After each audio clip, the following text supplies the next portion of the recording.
And now we are very happy to have Bright Studios, a visual design and technology studio with us. They are specialized in augmented reality, virtual production, and digital brand experiences. And now you'll experience some exciting showcases illustrating how especially augmented reality can transform live communication. So please give it up for one of the managing directors of Bright Studios. It's Michael Dieterich. Thank you very much. Thank you. Good to have you with us. Thanks for having me. Once again, I leave the stage in your hands, and maybe we'll talk later on. Sure thing. Yeah, let's have a chat after my presentation or keynote. I don't know if it's a good thing that half of the audience left when the keynote before was done, but at least there's a couple of people I know, so fine. Okay. So, first of all, I'm Michael, as Sebastian already mentioned, and I'm one of the managing directors of Bright. And we're a visual design studio that usually concepts, creates designs, and deploys digital experiences between virtual production, augmented reality, and also interactive installations. And what you can see here in the video behind me is a couple of project examples of cases that we did throughout the last years. So we do a lot of VP shoots, we do a lot of interactive graphics, but we also do projection mapping still as public experiences, basically, or public space experiences. So, but I'm going to come into a couple of those cases later on anyway.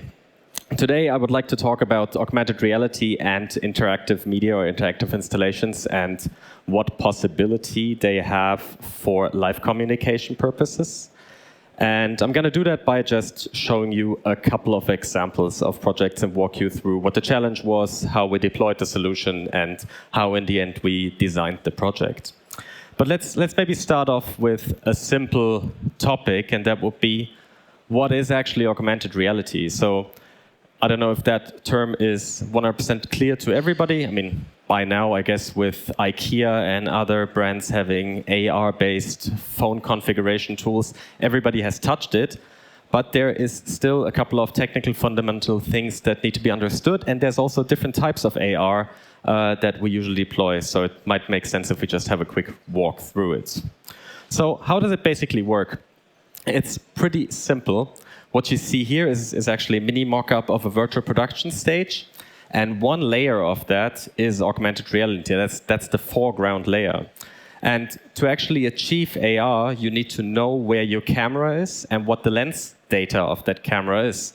So if we look now through the lens of that camera at this completely distorted image, you'll notice that the perspective suddenly starts to match. And that is exactly what we do when we render augmented reality graphics over a camera feed. We need to know where the camera is in position and what the lens data actually is, so we can generate a perspective of virtual objects that actually matches the background. And then you have an augmented reality overlay feed over a camera feed. So speaking of different AR types, there usually is one key differentiator, and that is device-based AR. Like I mentioned, the IKEA configuration app, that usually would be on your phone or your tablet, or in a newer fashion or a newer way with mixed reality glasses. And then there's feed-based AR. And feed-based AR or camera-based AR is always when we take the feed of a broadcast camera and render a perspective real-time graphics on top of it. They both have a bit different use cases, where device-based really is a lot more a personalized experience, and it usually is used to connect people with products and brands and basically tell brand stories. Feed or camera-based AR is used a lot, especially in live communication purposes, to enhance the stream or enhance the image by adding virtual objects to a stream, by adding objects that possibly you were not able to build because they are too expensive or just not feasible from a physical perspective. Mainly, both ways are used to add or branded content to put it into a fun perspective, to actually add a certain visual appeal to it. And also, and I think that's an important topic, and that is also why it is augmented reality and interactive installation, it often is used to add an interactive layer to something, because as soon as you have a real-time graphic, you can actually interactively engage with it, play with it, and use it to deliver a brand story. Let me talk you through a couple of use cases. So this one is a device-based AR project that we did. And what you see here in the first image, obviously, is an iPad that looks at a room. This is an art installation by an artist. And that iPad adds an augmented or an additional feed or an additional layer of reality to the installation. So that's the room in itself. The artist went in there and painted that. And what we did there, he usually doesn't paint things that black and white and minimalistic. He usually paints things pretty colorful.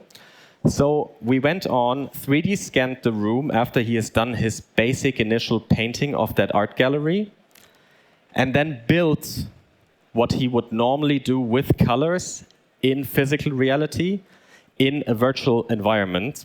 So we could actually transform that space into a three-dimensional graphics in a standard computer program like Cinema 4D, for example, and then apply a couple of effects to it. So, for example, we added additional objects that were not present in physical reality, like you see them here on the left. So suddenly, the objects that he painted started to come into the room and become three-dimensional, real-life objects that you were able to look at.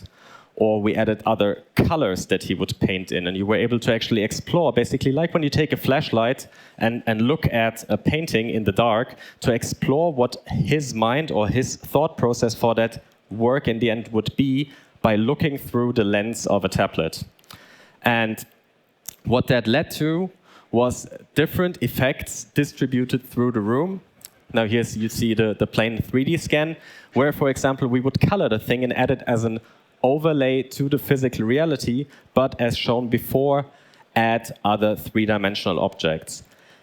What that always comes with is not just looking at things, but also actually having fun with iPad apps, looking at augmented reality spaces.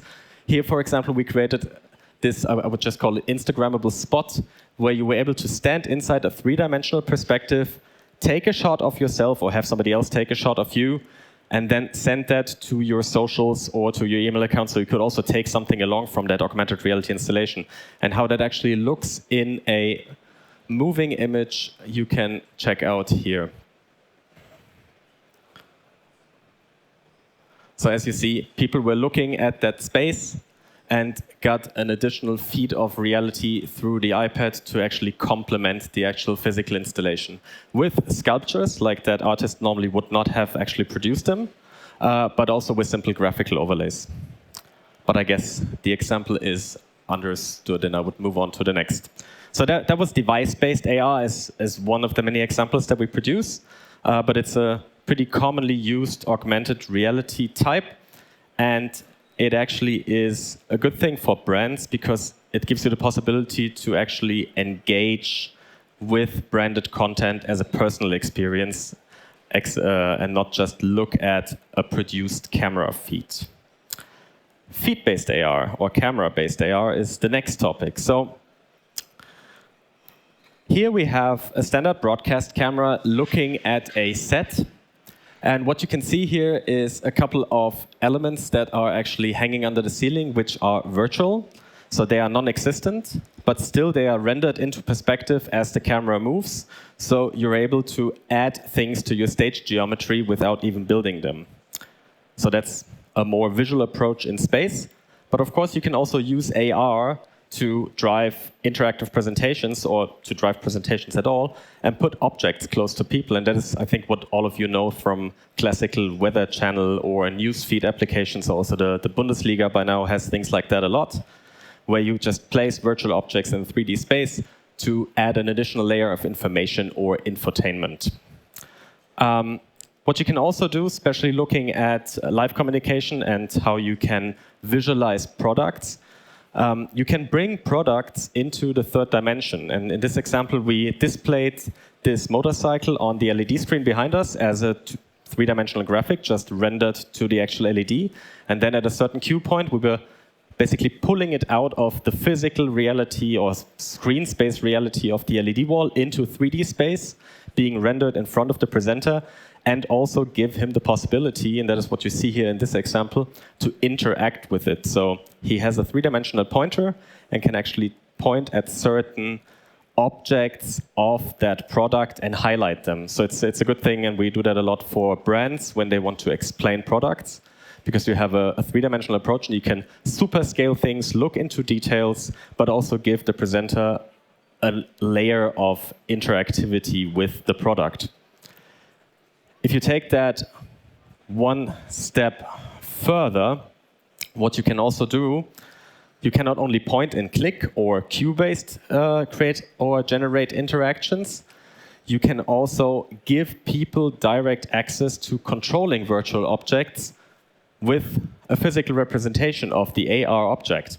So what is happening here, as soon as my brother takes that camera off the table, the real-life camera, which has little infrared trackers on it, we know where it is, position-based in the room, and we execute a trigger telling it, now that the camera is not on the table anymore, please bring up that AR object next to the presenter. So that also works with all of the other objects that you see there on the table. They all have a unique identification. And as soon as we do that, and as soon as we are in this state of basically having that as a presentation object next to him, he can control the rotation and the movement of the actual object by rotating the physical object and by this explaining things of it. So that's what we usually use with corporate clients when they would like to explore or explain their products in detail and want to do that in a three-dimensional way. Yeah, so much for feed-based or camera-based augmented reality in commercial presentation environments. I would now move on to another project, which is a lot more show-driven. It is the Esports World Cup.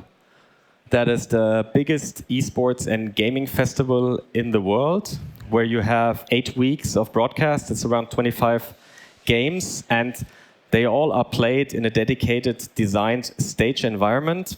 And all of those stages, they receive augmented reality add-ons. And what we do there, I mean, we're not only doing AR, we also do a lot of general design work. We basically supply for that production a full package between video animation, concept and design work in terms of the spatial layout of all of those experience stages, but also augmented reality, technical deployment, design, and creative consulting.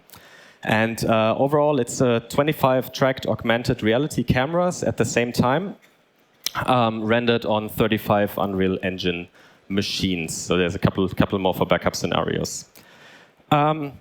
So I have here a couple of examples of things that we did there. So you're now going to see different studios, different stages, and different effects. And what we always do, we try to blend the reality between what we produce as a screen content for the back LEDs, like you see it here, for example, with a virtual or an augmented reality layer in front. And that is for situations like drafts, where they would pick their characters, and suddenly the game characters that a certain player has chosen appears in front of him, but also for information displays, where you see statistics of a dedicated player, or also for opening ceremony purposes, where, let's see if I can play that again, where we would take specific elements out of the games, usually uniting with the game development studios that give us those assets, and for example, build little stories and little tales to bring the actual game content to life in three-dimensional space for the people watching it in the stream. Of course, always a bit debatable with AR. It does not have a component for the people in the audience, except for that they also see it on the screen. But if your event or your communication method, or in the end your streamed content or your event itself is more focused on the people in the stream itself, it always makes sense to integrate AR as an additional layer of storytelling. What you can see here, I was in the very beginning referring to us needing a very precise or defined camera model to actually make that happen, is a split screen between, on the lower left, you see the actual camera tracking in a virtualized environment. Up there, you see the camera feed. Let me play that again. With the AR elements as an overlay. And on the lower right, you see us rendering not only the creative content, but those little green edges over the stage geometry. So what is always extremely important when you do augmented reality effects is that you have a very precise comparison between the real world, actually really down to a millimeter, and the virtual graphics that you want to overlay. Because if you don't have that, and you move your camera, for example, in a pan, objects will not glue, as we say in AR, they will actually drift. So you always need to do a very precise tracking with the camera. And that is actually what you see as a last element on the top right, where you see basically what the tracking system of the camera is identifying. It's a bit like your vacuum cleaner robot at home that identifies where it is in the room. We more or less do the same thing here with tracking technology, where we look at a technical setup of infrared markers to identify where the camera is right now in space, and then give that as a virtual model to Unreal, which is our rendering engine. So, besides showing flashy objects and adding additional information space, AR can also be used to actually extend studios with virtual studio elements that blend in with the rest. What I showed you before with that ceiling element was definitely virtual objects floating above a stage. But what we did here is we have this studio, so this is all our physical build. And then we add another layer of augmented reality on the left and on the right, and I'm going to show that in a real-world example in a second, to basically generate a full virtual environment without a green screen and blending the realities. So she's standing in front of an LED screen. On the left and on the right, there's no LED screen. It's actually an AR screen being rendered there. And what this makes possible for us is that we can bring objects from the back of the LED screen around that screen to physical/augmented reality border and bring them in front so she can actually interact with them and present content. So she's standing in a full virtual environment without a green screen and is still able to interact with those elements. It's a pretty simple and easy and cheap way of how to make something like this happen. So that is basically all on feed-based AR, which against augmented reality on devices is more to actually tell a brand story through the eyes of a camera, whereas, as said in the beginning, device-based AR is more a personal experience, or, and I'm going to come to that later on, a group-based experience. Let's have a bit of a look at interactive media, interactive installations / real-time contents. So basically, the tools for interactive content are very much the same as for AR, because you need a rendering engine that produces a three-dimensional image or an interactive graphics at a certain frame rate.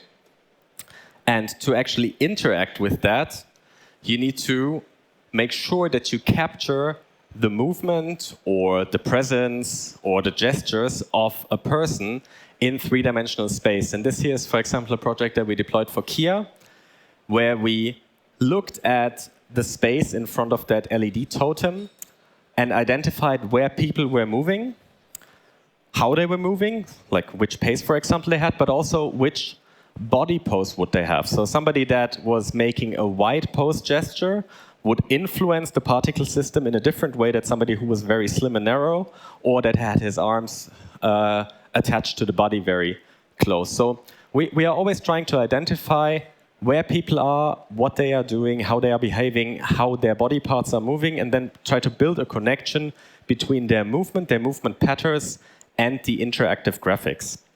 And this is how something like this looks from a technical perspective. So you see here now an image feed of that road case down there and the resulting point cloud that we take off that image feed to then in the end drive the interactive or the interactive graphics setup. Similar things work for other use cases as well.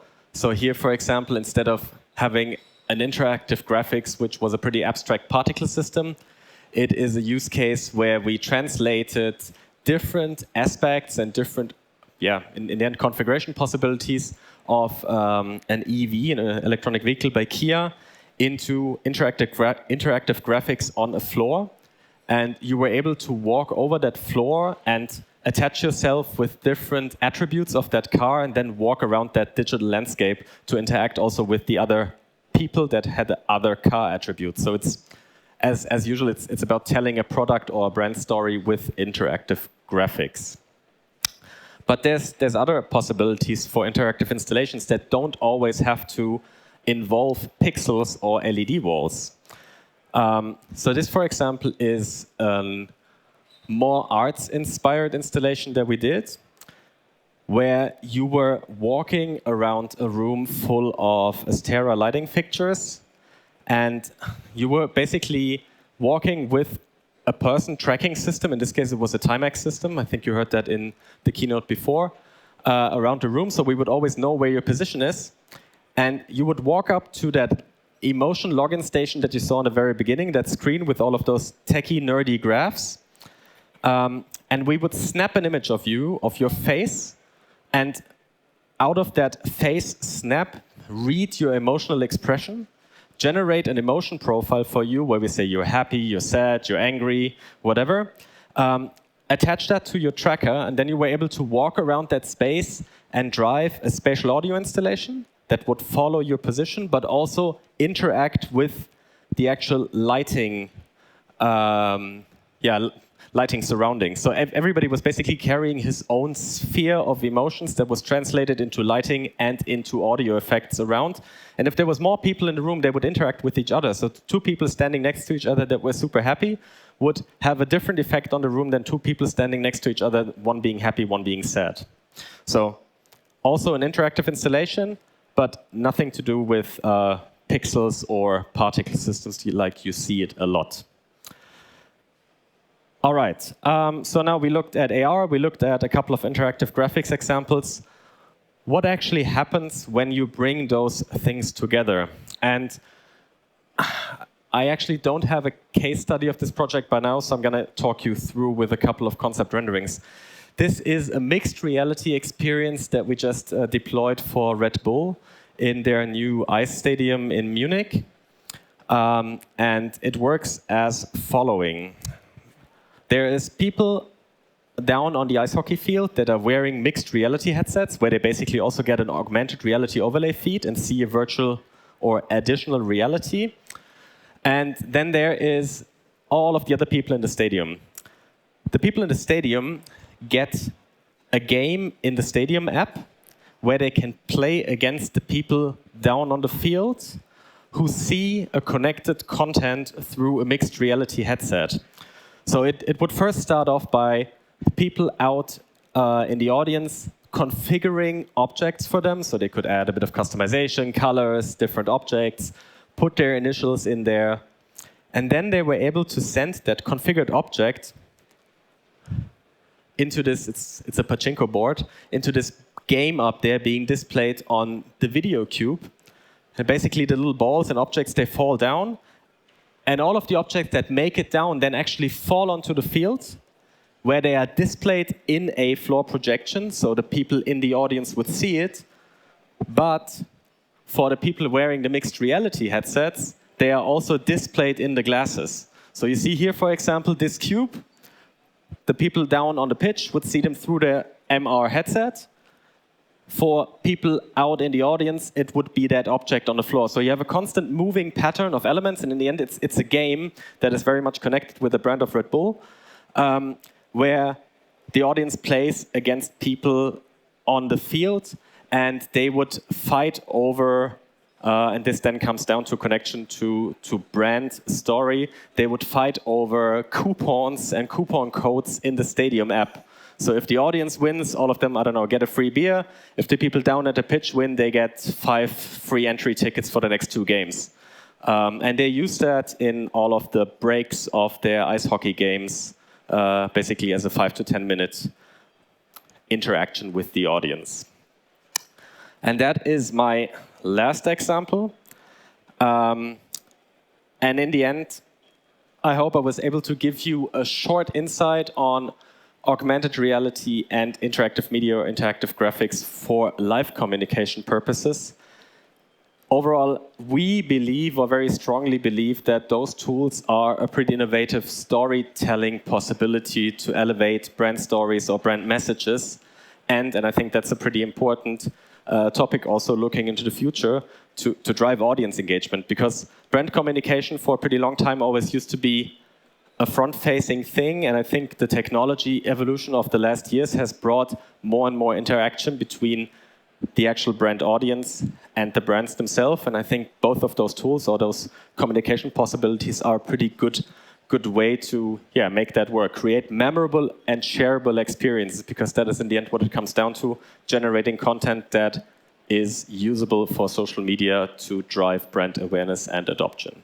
And that's the end of my presentation. Thank you very much for listening.